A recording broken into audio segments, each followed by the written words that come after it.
Hey viewers, welcome to cooking studio. প্রতিবারের মতো আজকে আরেকটি রেসিপি নিয়ে এসেছি। সেটা হচ্ছে ডিম দিয়ে আলু ভুনা করা। এর জন্য প্যানে আমি তেল নিয়ে নিয়েছি। এবার এই তেলের মধ্যে আস্ত জিরা দিয়ে দিব আর ওয়েট করব জিরাটা যেন একটু বুদবুদ হয় চারদিকে। তেলটা আমার যথেষ্ট গরম ছিল, সো জিরাটা অলরেডি ফুটতে শুরু করেছে। প্যানটা একটু নাড়িয়ে দিই। হ্যাঁ, সো এখন আমি এতে বাটা পেঁয়াজ দেব। আমি কাটা পেঁয়াজটা দেব না। আজকে আমি পুরো অথেন্টিক বাংলাদেশি স্টাইলে রান্না করব। একদম গ্রামের বাড়িতে আমার মনে আছে রান্না করতে এভাবে করে দাদা বাড়িতে। তো এবার পেঁয়াজের পেস্ট দিয়ে দেব।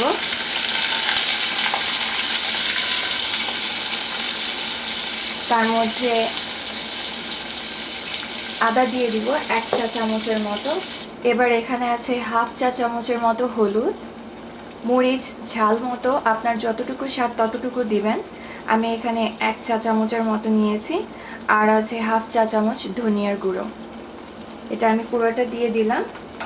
এবার আমি স্বাদ মতো লবণ দিয়ে দেব। দিয়ে এই মশলাটাকে ভালোভাবে কষিয়ে নেব। কেন হয়ে গেছে, সুন্দর একটা কালারও চলে এসেছে। এবার আমি আলুগুলো দিয়ে দিব। আপনারা যদি আলু না দিতে চান তাহলে এই পর্যায়ে জাস্ট একটু পানি দিয়ে ডিম দিয়ে দিলেই হবে। বাট আমি আলু দিয়ে ডিমটা ভুনা করব।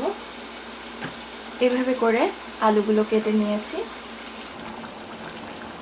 পানিটা ফুটতে শুরু করেছে। এবার ডিমগুলো আমি আগে থেকে জাস্ট একটু হলুদ আর লবণ দিয়ে ভেজে রেখেছিলাম, সেটা দিয়ে দিচ্ছি।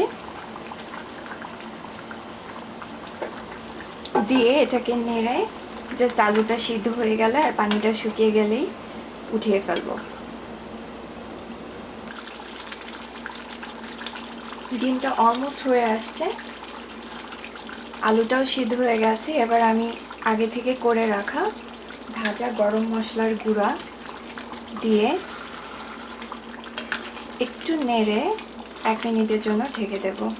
এই গরম মশলা গুঁড়োটা কিছুই না, আসলে দারচিনি, এলাচি, তেজপাতা, এটাকে জাস্ট হালকা একটু টেলে নিয়েছি, টেলে ব্লেন্ডারে ব্লেন্ড করে নিয়েছি, দ্যাটস ইট। ঠিক 1 মিনিট পরে ঢাকনা তুলে হয়ে যাবে আমার ডিম ভুনা। তৈরি হয়ে গেল ডিম ভুনা। আমি এটাকে ভাতের সাথে সার্ভ করেছি। আপনারা করে খাবেন আর আমাকে অবশ্যই জানাবেন এই সিম্পল রেসিপিটি কেমন লেগেছে। আর আমাকে সাবস্ক্রাইব করতে অবশ্যই ভুলবেন না।